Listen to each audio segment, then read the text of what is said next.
fairly involved in the Half-Life modding scene, then you've no doubt heard of Cry of Fear. It was originally a mod for Half-Life, but it's now available as a standalone game for free on Steam.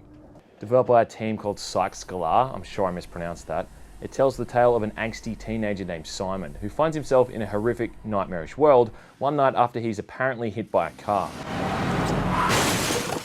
From there, Simon begins a long journey through both a realistic and hellish series of environments as a darker, somewhat obvious undertone is revealed. The voice acting is pretty bad and the general sound mixing is all over the place, with some of the dialogue being almost inaudible in cinematics. They're often unskippable as well, but they are consistent stylistically, keeping the game feeling very dark and depressing. Anyone who's played games like Silent Hill will see where Cry of Fear has taken its influences, and even the music and sound in general, which is pretty good for the most part, feels like something from the iconic Japanese horror series. One of the first areas in Cry of Fear is an apartment building not too dissimilar to the one from the beginning of Silent Hill 2. It also deals with the themes of medical facilities, mental illness, and rehabilitation, though it's not handled quite as well as it was in Silent Hill 2, not by a long shot. There's a section where you're moving through train carriages that reminds me of an area from Silent Hill 3, and you can also unlock a FAMAS with unlimited ammo, similar to Silent Hill 3's Uzi.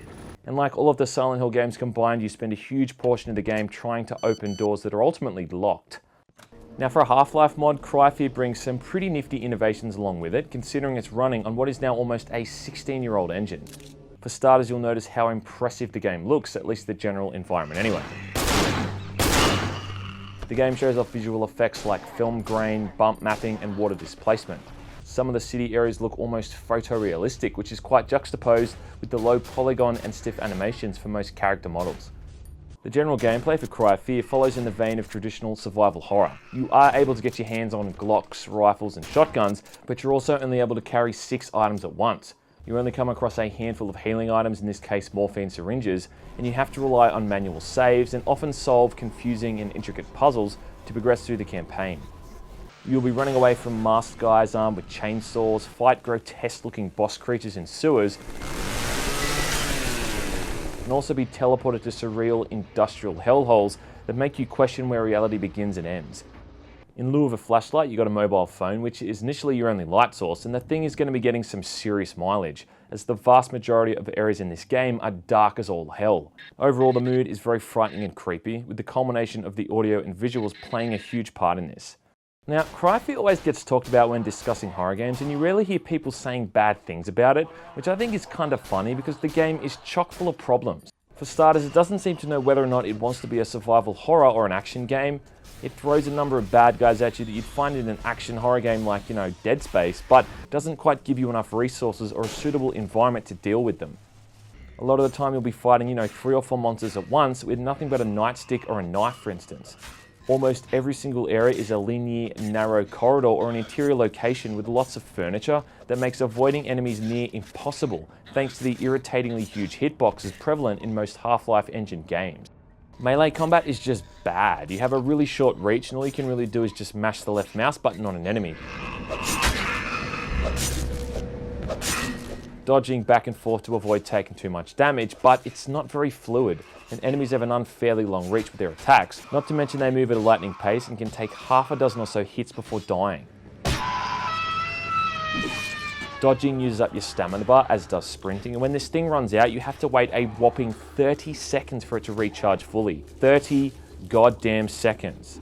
The shooting ain't all that great either. I mean, Simon has no problem wielding rifles, M16s, and shotguns, but he's extremely slow reloading and even just equipping weapons in general. You can use iron sights to improve your aim, but it just makes you something of a sitting duck, and later on when you take on monsters armed with pistols, you want to be as mobile as possible.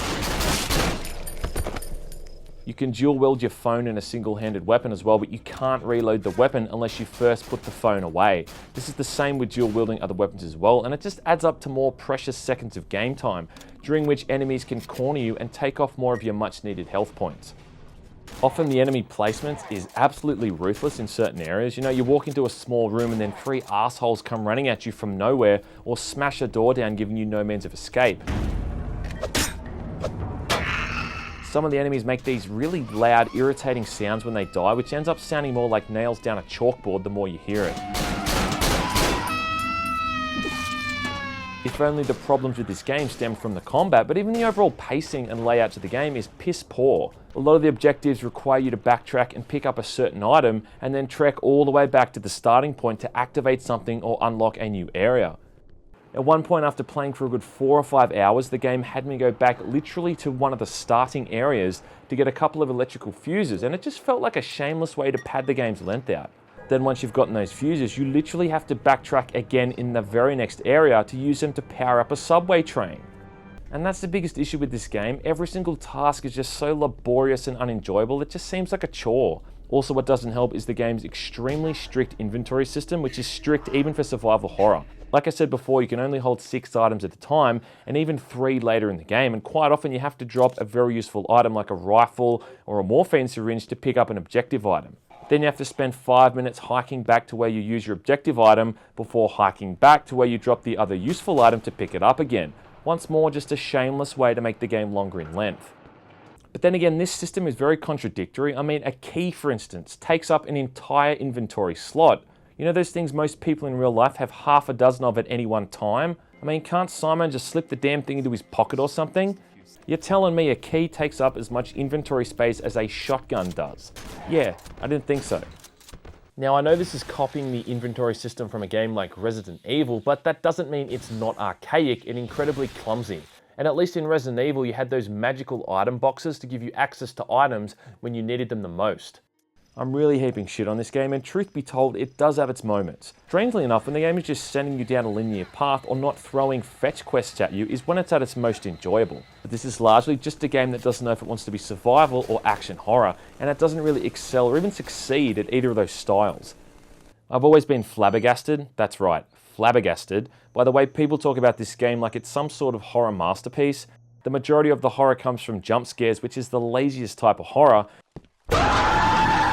And the storyline and voice acting is absolutely rubbish, with a twist that should be obvious from the intro cinematic. Don't get me wrong, Cryfear has a lot going for it, and considering it is a free game, you've got to give these guys credit for what they've accomplished. But don't believe the hype, this is a game with a lot of problems. You're better off playing the games that Cryfear was inspired by. In fact, use this video as motivation to go and experience the masterpiece that is a game like Silent Hill, and even Silent Hill 3 to an extent. Also, the remake for Resident Evil is out as well, and that's definitely worth checking out. As it stands, I just can't recommend Cryfear, and I found myself frustrated far more than I was frightened. And in a game so focused on horror, that's a pretty big disappointment.